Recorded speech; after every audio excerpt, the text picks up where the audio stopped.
The heating system in this old house was terribly inefficient.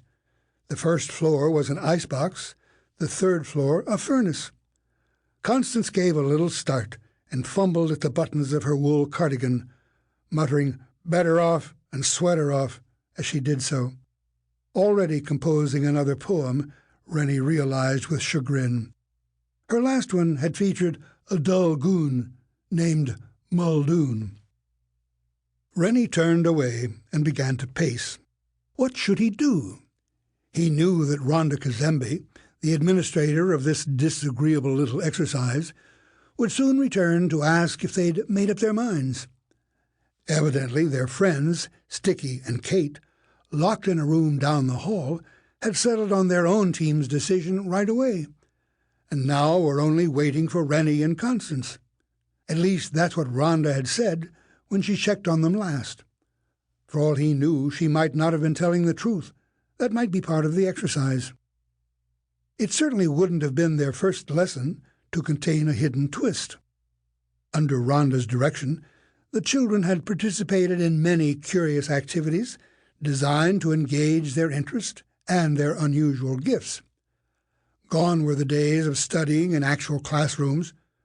For security reasons they were unable to attend school, but any odd space in this rambling old house might serve as a classroom, and indeed many had.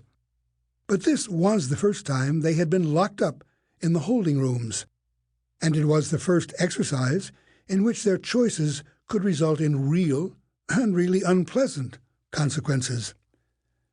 The children's predicament was based, Rhonda had told them, on an intellectual game called The Prisoner's Dilemma.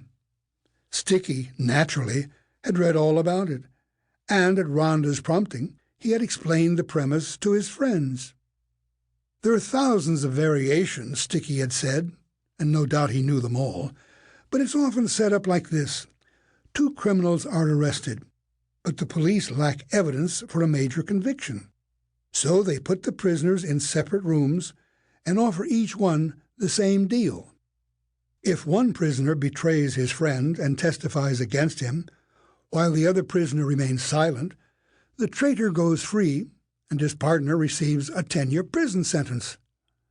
So much for sticking together, Kate had observed. Well, they can stick together, right?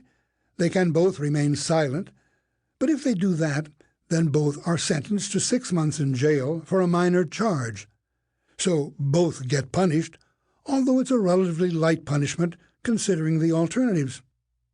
And what if each one betrays the other? Reynie had asked.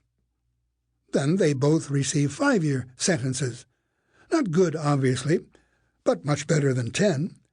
So the dilemma is that each prisoner must choose to betray the other one or remain silent, without knowing what the other one's going to do. It was this last part that had gotten so complicated for Reynie, because the more he thought about it, pacing back and forth in this hot room, the more convinced he became that he did know. He glanced over at Constance, now making a show of letting her tongue loll out the way dogs do when they're overheated. "Constance, do you think Rhonda was lying about Sticky and Kate making up their minds so fast?" "No, she was telling the truth," said Constance, who was even better than Reynie at sensing such things.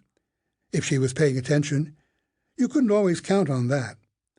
"That can only mean one thing, then." Constance rolled her eyes. "To you, maybe." "Yes, to me," Reynie sighed.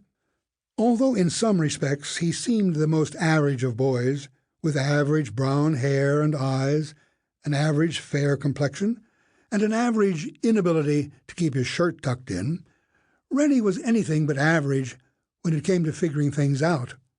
That included people, especially such close friends as Sticky Washington and Kate Wetherell, whom he knew better than anyone.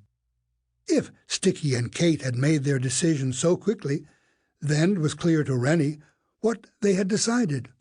Less clear was what to do about it.